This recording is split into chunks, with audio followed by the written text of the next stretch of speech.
The autumn sunset pours burnished gold across my parents' ranch house as I pull into the driveway. The old maple casting lacework shadows over the front walk I memorized as a child. Inside, laughter rings against the china and crystal flutes gleam on the dining table like they've been waiting years for the right moment. Roast chicken, rosemary potatoes, glazed carrots, the aromas braid through the air, reaching for me like a familiar hymn. I smooth my charcoal pencil skirt and straighten my cream blouse, the uniform of a woman who is always prepared, then knock twice out of habit before letting myself in. Always announce yourself, Michelle, Mom taught us. It's the polite thing to do. My mother, Patricia Robinson, elegant scented in Chanel No. 5, sweeps me into a hug, pearls glowing against her deep brown skin. My father, Robert Robinson, stands stiff and stately at the head of the table, the same posture he wears on church Sundays when the ushers take their cues from his nod. My sister Rachel, hair, freshly highlighted curls cascading weights by the china cabinet, in a burgundy cocktail dress that sparkles with a dozen tiny decisions I could never afford. There are 4 flutes of champagne already poured. 4. I don't ask for whom. To Rachel's future, Dad declares, lifting his glass. Crystal sings, champagne bites with crisp apple. I found it, Rachel bursts, fingers trembling as she clutches her phone. My dream house in Oakwood Heights. Rooftop gardens, a community pool, cathedral ceilings and granite counters. The kind of listing that photographs itself. We put in an offer yesterday. They accepted this morning. She shines unabashed. And your father and I are helping with the down payment, Mom adds, patting Rachel's hand. From the family trust fund. The words move through the room like a draft under a closed door. The family trust fund. I swallow. 10 years of $500 transfers, the discipline of scarcity bus rides in the rain, a second-hand couch, no vacations because Dad once spread papers across this same table and said it was for my future, a wedding, a first home, the promise that if I did things the right way, the family would meet me on the other side of sacrifice. My phone is a stone in my pocket. I excuse myself to the bathroom, shut the door, and open the banking app. Previous balance, $59,872.43. Current balance, $0. Last transaction transfer to external account, yesterday. I grip the porcelain sink and breathe in the lemon cleaner until the room steadies. In the mirror, a black woman with unshakable eyes stares back, the responsible one, the dependable teacher, who stays late to grade papers and buys extra snacks when classroom cupboards run bare. When I step into the dining room again, nothing has changed, and everything has the same fine napkins, the same flutes, the same arrangement of faces that expect my cooperation like a birthright. That was my money, I say, placing my glass down with care. The account I've funded for 10 years. Dad's jaw sets the same line I recognize in my own face. It's for family milestones, Michelle. Always has been. Mom's voice wears satin. You don't even have a serious boyfriend yet, sweetheart. Rachel is at a different stage. Rachel rolls her eyes. It's not like you were using it. I don't raise my voice. I don't plead. Show me the statements. Dad disappears into his office with the disapproving air of a man retrieving documents he is certain will restore order.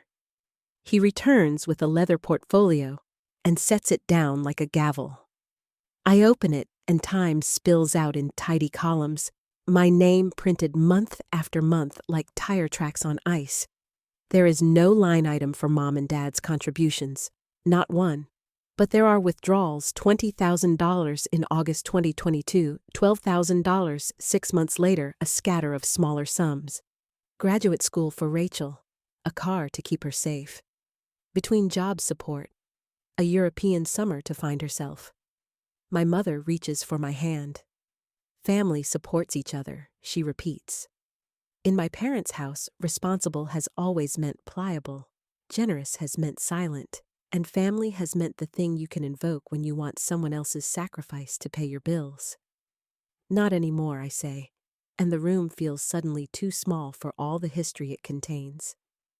I gather the portfolio and leave without dessert. In my car, the leather folder sits on the passenger seat like a witness. I don't turn on music. I don't call anyone. Streetlights lift from the asphalt as I drive away, and for the first time in my life, raised in a Black household where respect and reputation carry the same weight as love, I choose a road that doesn't bend back to our front door.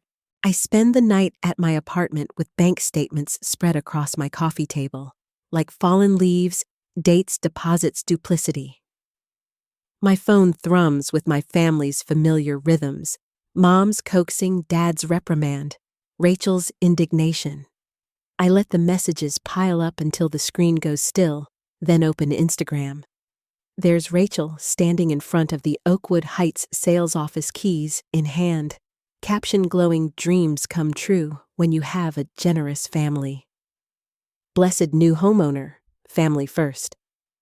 Comments lift her higher. I could ignore it. I could swallow it. But the same steel that let me save for a decade while everyone else got a head start won't let me leave the truth untold. I type, "Congratulations on spending my $60,000. May your floors be as sturdy as the years I went without." The notifications detonate immediately. I turn my phone face down and pour myself water with a steadier hand than I expected. The glass is heavy and honest in my palm. So am I. 2 days later, I sit across from Thomas Wilson's senior partner at a law firm my friend Sarah recommended. He's a silver-haired Black attorney with a voice that belongs in courtrooms and church pulpits alike. He reads the account agreement, listens to my careful account, then removes his glasses and looks me in the eye. "This isn't a trust, Ms. Robinson. It's a joint account you funded exclusively. What they did is not a misunderstanding. It's misappropriation." My throat tightens not with fear, but with clarity. "They're my parents," I whisper, as if that's an answer. He nods. He understands families like ours, where obligation is a language, and the eldest daughter is fluent. All the more reason to draw the line where harm begins. We send certified letters to the bank and to my parents, and I leave the office with a copy of my signature that looks bolder on the page than I feel in my bones. That night, Aunt Meredith calls from Arizona, where she fled the family decades ago with a savings account and a refusal to be devoured. They did the same to me with Grandma's jewelry. She says her voice sanded smooth by dry heat and hard lessons. They called it tradition. I called it theft. Don't let them rebrand your sacrifice and sell it back to you as duty. I press the phone to my ear like a lifeline. I am Black and a Robinson and a teacher and a daughter who has always honored the house that raised me. I can still honor it and refuse to be its floor. The bank freezes the account pending investigation within 72 hours. My father calls within 73. He roars down the line in a tone he once used to scold us for missing curfew. "Michelle, the Robinsons handle things privately. You are embarrassing this family." Respectability politics, chapter and verse. "I'm protecting what's mine," I answer voice level. "Just like you taught me." He hangs up on silence that feels like a slammed door. The next day, I arrive at my classroom early and straighten third-grade science projects, while nurses, social workers, and bus drivers walk their children down hallways lined with artwork. The custodian hums a gospel refrain as he mops. My children's drawings surround me, stick figures holding hands under sunbursts, whole galaxies labeled in unsteady print. A crayon caption stops me. "Miss Robinson taught me to stand up for myself." I stand a little taller, as if 8-year-old handwriting is a benediction.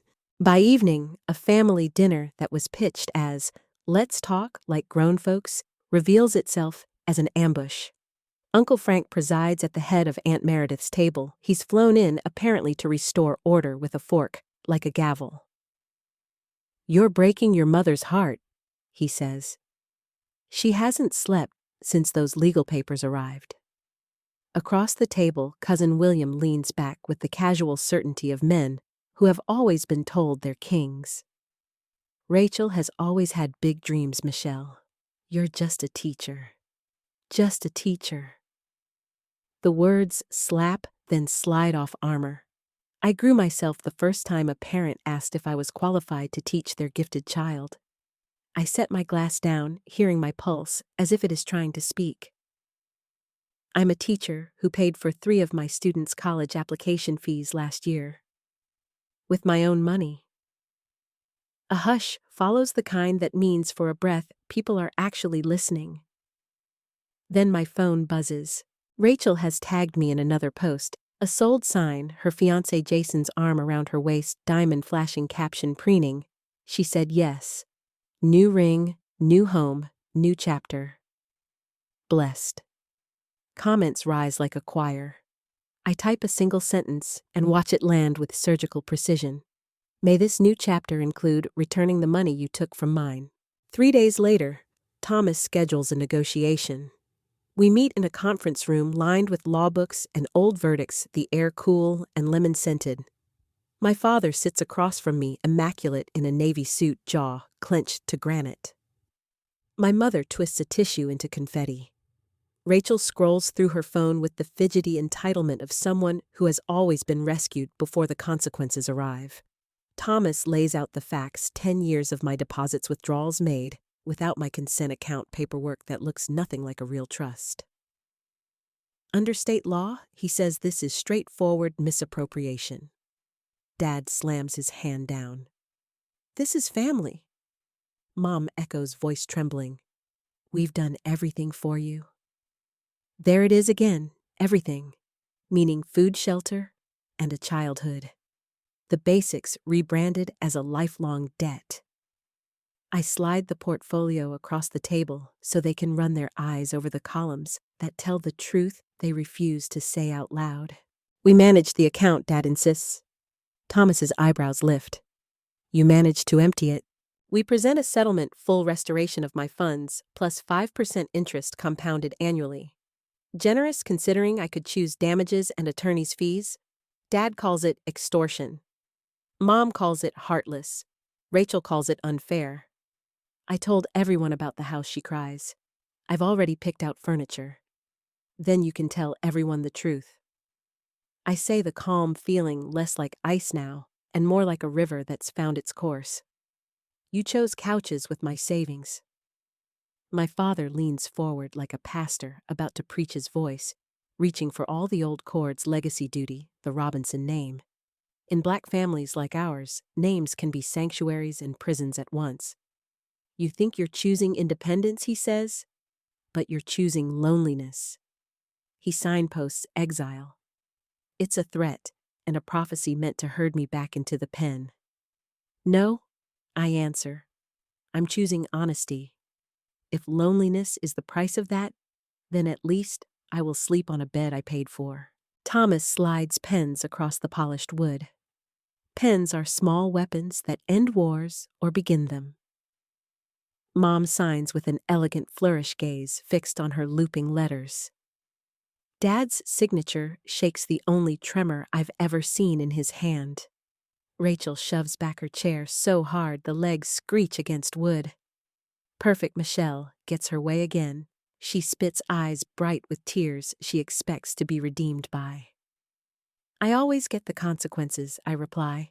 This time, I also get my money. When it's done, I sit in my car with the settlement check pressed between my hands like a prayer. $62,865 on 17, 10 years counted and returned. I drive not to a mall or a restaurant or a place that sells granite countertops. I drive to Westside Elementary and write a check for $5,000 to our scholarship fund. Because the child who wrote "Stand Up for Yourself" on a construction paper poster will be a teenager soon, and teenagers dream bigger with help. That night, I meet a realtor named Janet who shows me a small cottage on Maple Street. 2 bedrooms, worn hardwood, a kitchen that needs love. But in the backyard stands a sprawling oak, and morning pours through east-facing windows like forgiveness. It's quiet, she apologizes. Some people want more action. I walk through each room and see myself books stacked, a sofa soft enough for Sunday afternoons, a dining table where friends gather. I want this, I say, my voice unflinching. The offer is accepted within 24 hours. On closing day, Aunt Meredith flies in her silver hair shining like a crown. We hold up the keys in the parking lot and laugh like we did when I was a girl, and she smuggled us out for ice cream after bedtime. Your grandmother would be proud, she says. She loved women who told the truth and then built a life with their own hands. I hang pictures over the mantel, my fifth graders' science play. Me and Sarah on a Blue Ridge trail. Aunt Meredith and me at closing cheeks, flushed with a new kind of freedom. No recent family portrait graces my walls. The absence aches sometimes like a shoulder that learned to carry weight improperly. But the ache is honest, and it lessens when I water my porch ferns in the evening and watch the sky go violet over the oak.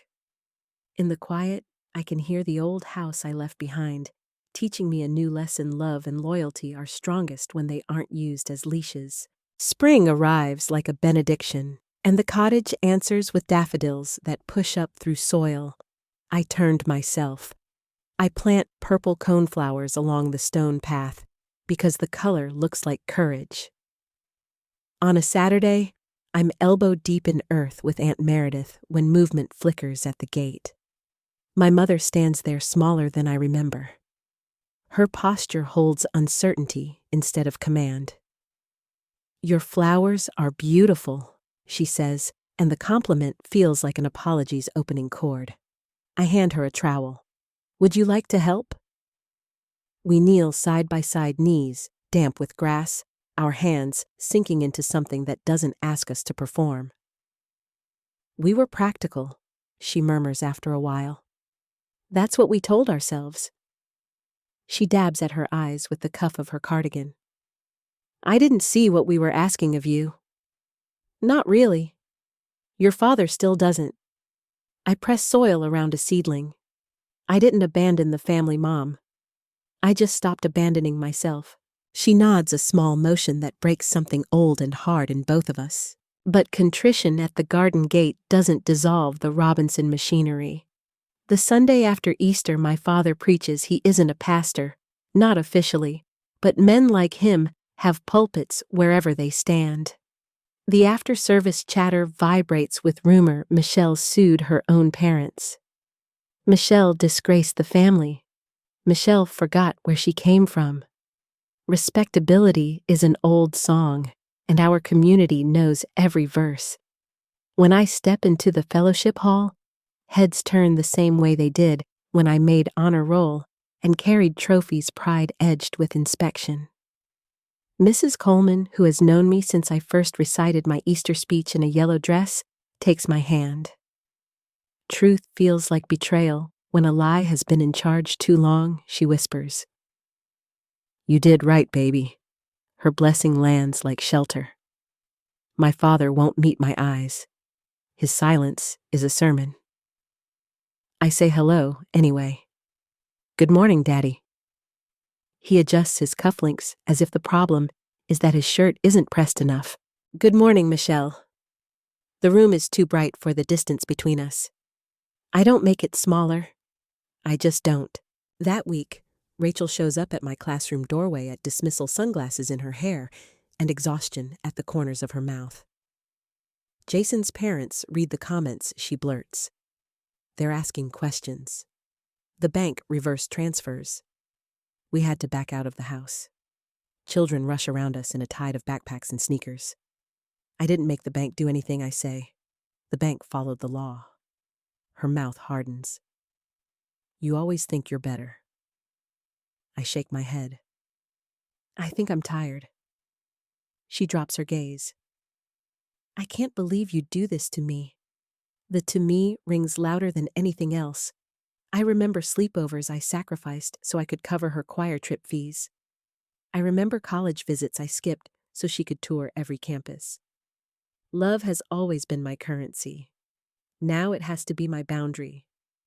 I'm not doing anything to you, I say. I'm doing something for myself. She laughs without humor and old shield. It must be nice to be the hero of your own story. I consider telling her there are no heroes here, only women trying to reclaim pieces of themselves in a family that taught us to trade them away. But a line of kids forms behind her, ready to show me their daily reading logs. I open the door wider. We're done for today, Rachel. By summer, my cottage breathes like it was always mine. The kitchen floor creaks in polite places. Morning light finds how I've arranged the thrifted dishes. I host friends for lasagna and laughter that doesn't require me to shrink. Sarah brings a bottle of Merlot and a folder with updates. The bank investigation is complete, she says. You're covered. Thomas calls the next day with a quieter victory. He's had a conversation with the bank president about clearer safeguards for joint accounts when contributions are single-sourced policy change that turns my small war into protection for other women whose loyalty is used like a crowbar. I cry in my car, grateful for an outcome that stretches past me. When I tell my students' parents at back-to-school night that I'll be piloting a budgeting unit alongside our math curriculum, a practical add-on that teaches fourth graders about saving spending and spotting predatory language, they clap like I just announced a field trip. Maybe I think we can smuggle self-respect into the places we teach multiplication. In October, my father has a mild stroke. The text arrives from my mother at County Medical. Stable. He asked for you.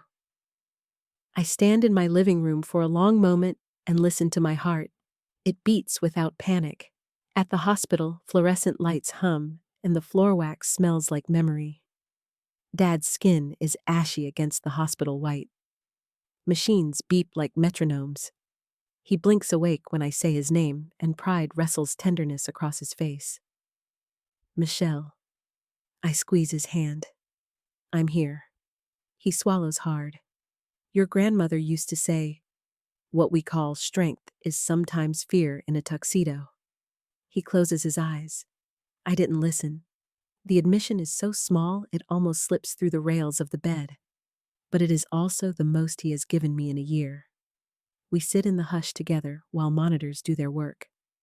After a while, he says I heard about your student's budgeting unit. His mouth twitches at the corner. Good trouble.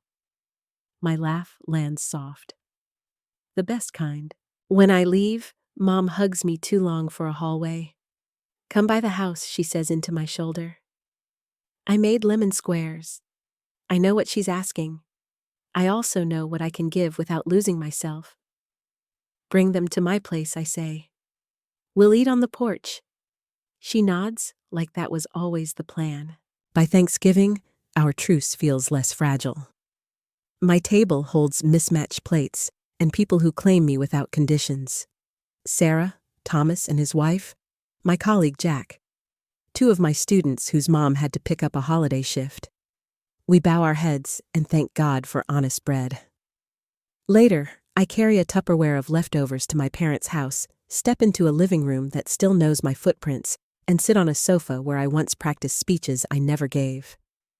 Dad looks older in the gray light, but gentler in the way he holds his teacup. Rachel is there, arms crossed, a posture that isn't armor so much as a habit. We could use your recipe for mac and cheese, Mom says, trying to repair by mouthwatering. I smile. I wrote it down. I pass Rachel the card anyway. She stares at the handwriting, then shoves it into her purse like something that might burn if she holds it too long. I'm applying for a job at the hospital, she blurts.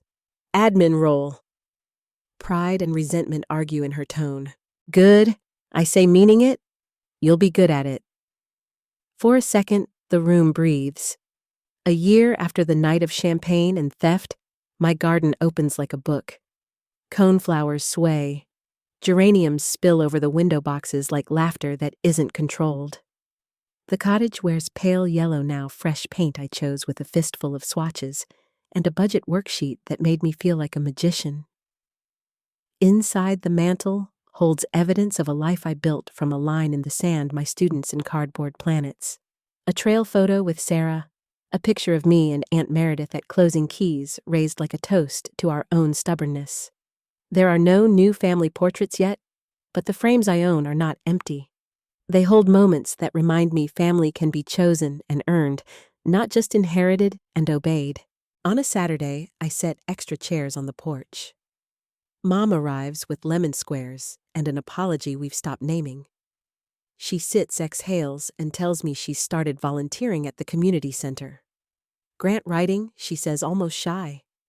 I'm learning I can be useful without controlling everything. We both laugh, the old tension melting like sugar. Later, Dad comes by with a bag of collards under one arm and a sliver of humility under the other.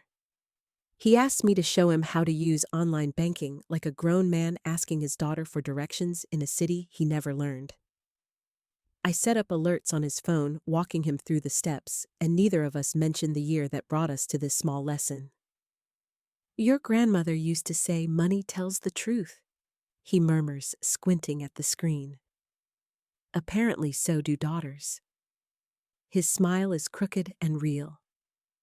Apparently, I answer, and we let the silence hold us together instead of apart.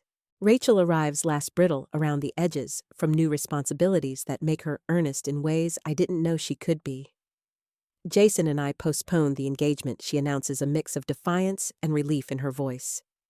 We're reevaluating. I nod. I'm sorry it's hard. She shrugs.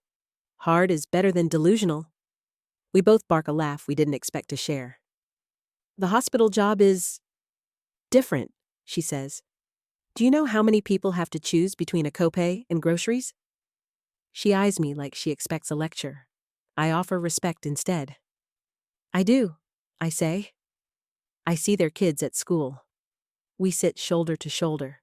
Not friends, not enemies. I'll pay you back, she says abruptly, staring at the yard like it holds an answer. I don't know how long it'll take, but I will. I could tell her it's not necessary. I could tell her the money is back and the lesson is the interest. But there is a kind of repair that only repayment can teach. Okay, I say, and we let the word be a bridge we don't rush to cross. When twilight falls, the porch glows. Thomas and his wife arrive with cornbread, and Jack brings sweet tea his grandmother taught him to make. We fill the table with flavors our grandmothers would nod over: greens, candied yams, roasted chicken macaroni that strings when you lift it just right. Mrs. Coleman drops by to return a Tupperware and stays for a slice of lemon cake since I'm here. Laughter rises easy, unforced. We go around the table, this makeshift congregation, and name the thing we learned this year. Sarah says boundaries. Thomas says advocacy. Mom says listening. Dad says humility. Rachel says work. When it's my turn, I say worth. Worth that isn't a negotiation, a ledger, or a resume. Worth that doesn't depend on whether I am useful or obedient. Worth that remains when the loudest voices go quiet and the house goes still. After everyone leaves, I sit on the porch swing with my journal and let the night come all the way in. Fireflies begin their quiet pulsing over the grass like the living version of forgiveness. The oak in the yard holds its old, steady posture. I think about little black girls who will grow up in families like mine, loved, and also expected to carry more than their share praised for being responsible until responsibility becomes a leash. If one of them is reading this story years from now, I hope she hears the sentence that took me 32 years to learn how to say: loyalty without respect is just a prettier word for control. You can honor your people and honor yourself. You can hold your history in one hand and your future in the other. Sometimes the holiest thing you can do is tell the truth in a room that taught you to keep quiet. I close my journal and look into the dark that is not empty, but full of small lights doing their patient work. The most valuable thing I gained this year isn't even this house, though it shelters me. It is the knowledge that my voice does not become betrayal when it names harm, that love does not need me to be quiet to count. It is the lesson that boundaries are not a wall around your heart. They are the door through which you walk back to yourself. And if anyone calls that selfish, show them the flowers you planted, and the classroom you funded, and the table where you set an extra chair, just in case the people you love decide to meet you where you are instead of where they expected you to stay. If this story moved you, like to help it reach more people, share it with someone who needs the reminder that worth is not a family vote. Subscribe for more true-to-life dramas and healing arcs, and comment with the bravest boundary you've set this year. End.